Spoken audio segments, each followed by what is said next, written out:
why do people hate EA? Guys, when I think an EA sponsor, okay, it goes crazy.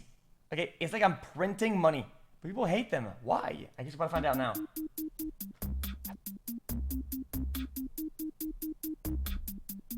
Electronic Arts. For decades now, they've been one of the largest, most impactful makers of video games. Their sales have been increasing along with the rest of the industry, now reaching over $5 billion a year. And that's because over that time, they've been making some of the world's most popular, best-selling video games. Among countless others, they're the company behind The Sims, Need for Speed, Madden, and FIFA. Yet, I don't think many of you will be surprised to hear that over the years, EA has not had the best reputation. In fact, they've been commonly referred to as the Evil Empire. And that may not even be the worst of it. How about this? The Consumerist was a popular website that held this tournament each year, asking people to vote for the worst company in America. I think that you can see where this is headed, but Cash for gold.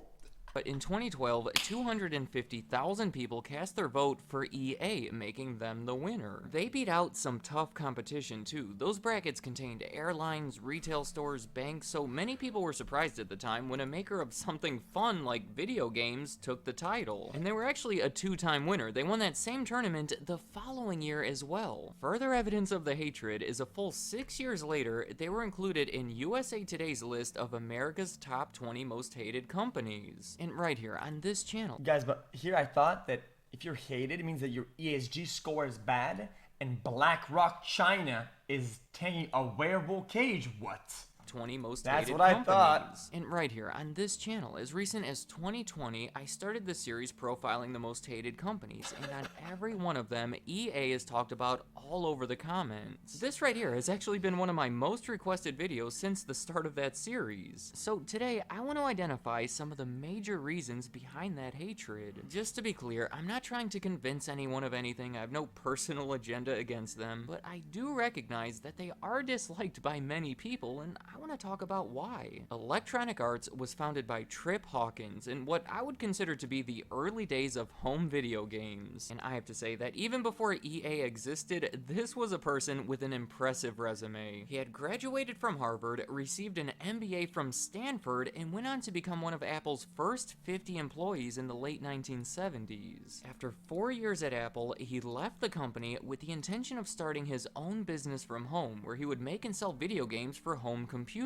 The original name of the business was Amazin Software with an apostrophe, but it was quickly changed to Electronic Arts. The reason for that change is because he strongly felt that each video game was its own work of art. The developers were the artists, and the name should reflect that. I would have to agree with that and say that this sounds like the perfect mentality to start a business like this. Within the year, he received $5 million from private investors. I genuinely feel like the logo EA doesn't really represent Electronic Arts, but whatever. Used the money to hire about a dozen employees, relocate the operations outside of his home, and actually put out some of their first video games. It doesn't feel... Early on, the logo EA doesn't feel like art. It doesn't feel like it. I don't know. Ideas were famously from independent creators from outside the company, and their names were featured on the cover of the games. I am not the first one to point out that they resembled musical album covers, and I'll go... Bro, stop question marking. Guys, it looks dynamic. It looks sporty. It looks bang. It looks like it's doing something, right? It's a little bit sporty. It's sideways, right? Italic. It gives a bit of a pace to it. It looks like some modern whatever the fuck, right? It doesn't feel like Electronic Arts. It doesn't. It literally just doesn't. I'll go on the record saying that this one for Pinball Construction Set is one of the coolest covers that I have ever seen. Another notable game around this time was Dr. J and Larry Bird Go One-on-One, a long title, and the game itself is what it is, but it can be considered the early roots of EA Sports. And it established the practice of using sports personalities in the production and marketing of their games, most famously seen in the John Madden series starting 5 years later. They began distributing their own games straight to the retailers, and by the end of the 1980s, Electronic Arts was the leading producer of software containing computer games. But, you know, by this time, that is to look shit. Like consoles were becoming the more promising growing market. There were far more owners of TVs than computers, and the NES, the most popular system on the market, was taking advantage of that fact. The issue for them was that Nintendo said EA can only make games for the NES if they weren't made available on any other system. EA then took a big risk by passing on those terms and instead placing their focus on the newly introduced Sega Genesis. In 1989, EA raised $84 million through an initial public stock offering, and a significant portion of the money was put toward producing games for the Genesis. Through the early 1990s, the pairing of Sega and EA helped propel both of them forward, and you could see how it helped their sales grow. In 1992, their sales for console games surpassed their sales for PC games, and in the following year, over half of that $300 million in revenue came solely from Sega games. That's how Electronic Arts became a force in the video game industry, and up until this point, as far as Top G better than you, bro. You live vicariously to somebody who doesn't even know you exist. Okay, the guy drives a fucking Bugatti. I am a passenger seat of my own McLaren, and you drive a broken down bitch ass Toyota Corolla from 1994. You broke fuck. Shut the fuck up, bitch! As I know anyway, they were pretty well liked. But I'm gonna go ahead and say that this is when they started to run into trouble, which brings me to the first reason behind the hatred: killing smaller developers. Believe it or not, EA has an extended history of acquiring smaller, typically independent video game development companies and, well, killing them. See, in 1992, once everything was starting to take off with their Sega games, EA was looking to take that opportunity to grow their business. They were looking to expand internationally, and they were looking to expand their game production. Their second big acquisition was in 1992 when they bought Origin Systems. They were a video game developer going all the way back to the 1980s, and the thing that they were most known for was their Ultima series. It was considered to be a groundbreaking early RPG for the computer. Well, when EA bought Origin Systems, they were now in charge of the development of the famous Ultima. I think what I like the most about Origin is their in-game overlay that spams a bunch of dog shit, and how laggy that piece of dog shit is when you're actually playing a video game. I think I like that a lot. I think 2 years it later, makes my day better when I have it on. It is widely believed that the production of it was rushed because EA set an unrealistic deadline. The result was a game that felt unfinished, that had all these plot holes. The same thing happened with Ultima 9, and because they weren't as good, their reputation suffered and the sales fell. Since the sales were down, EA discontinued the series, and in 2004 shut down Origin Systems altogether. Wait, what? I know it's not all this simple and direct, but from the public's perception, EA took control of a perfectly good developer, forced them to put out some bad games, and then shut them down because of it. Another example is what happened with Bullfrog. This was a video game developer from the UK, again going back to the 1980s, that was most known for their strategy games like Populous. Well, in 1995,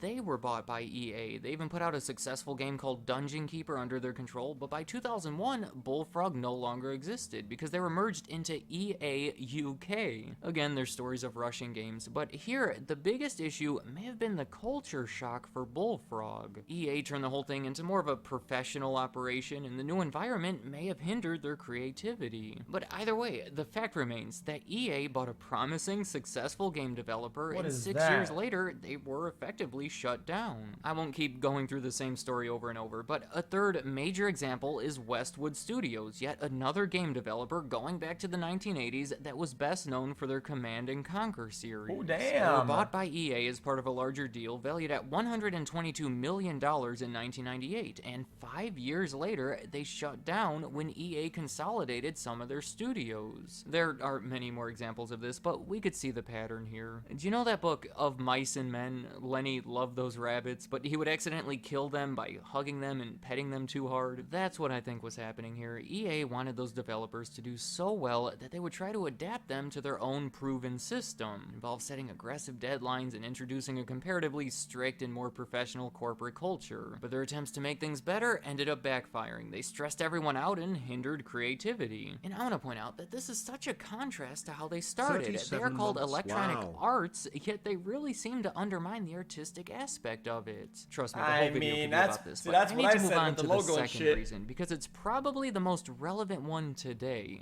You may know where I'm heading with this. It's microtransactions and loot boxes. What? It's essentially when you have to pay real money to unlock stuff within a game, and EA has been infamous for including these all over the place. We have to admit that these are an effective way for EA to keep a stream of revenue coming in long after the game is sold, but it doesn't go over well with the players. Oh man, I have to pay a microtransaction to unlock? That's so...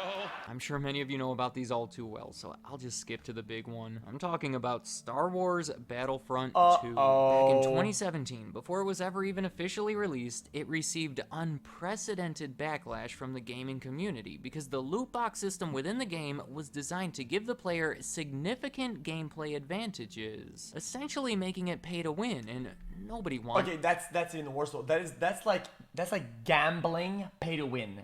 That's even worse than fucking loot box or cosmetics. That is you would not spend $60 normally for the game up front, That and is then if not you refused normally. to pay more money, you'd be at a disadvantage compared to the other players. Oh my gosh, and on top of that, major desirable characters such as Luke Skywalker and Darth Vader had to be unlocked by either playing the game for something like 40 hours or by buying these loot boxes. The whole thing felt very shady. It seemed like EA was more concerned with extracting money from the players rather than delivering a 35 fun months experience. They actually Guys, claim that all this Guys, here's the absolute insane thing you could do.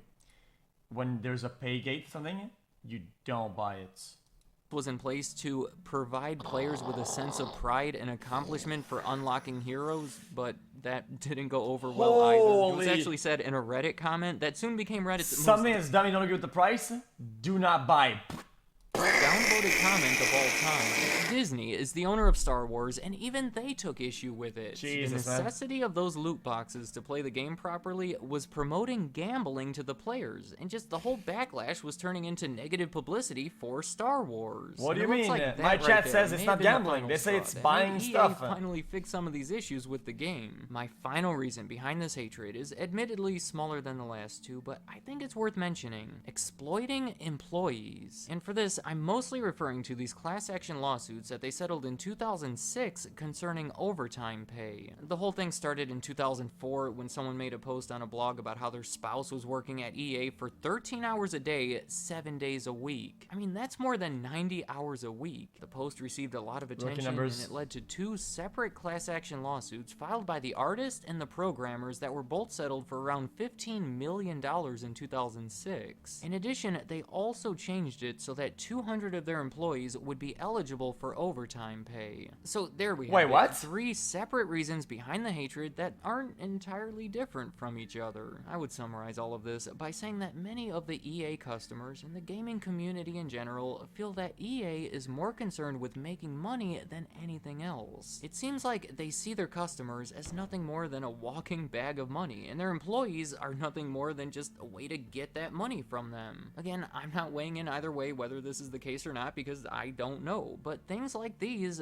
do create that perception. Let me know in the comments, what do you think about EA? Do you see them more as an evil empire or a terrific game designer? And if you do happen to be on that evil what else is though? They did fix the fucking loot boxes. They fixed the game. I think Battlefront 2 is still a good game. It's playable. I don't really have a problem with it. empire side of things, do your reasons line up with the ones that I talked about? Keep in mind, it's not a full list. You may dislike them for completely different reasons. I just perceive these to be the most common or the most xQcl. significant. So any thoughts you have Yeah, about they're electronic pretty arts, publishers, leave them in the but comments. still, though. I'd like to hear what you have to say. It's in a game. Thank you for watching.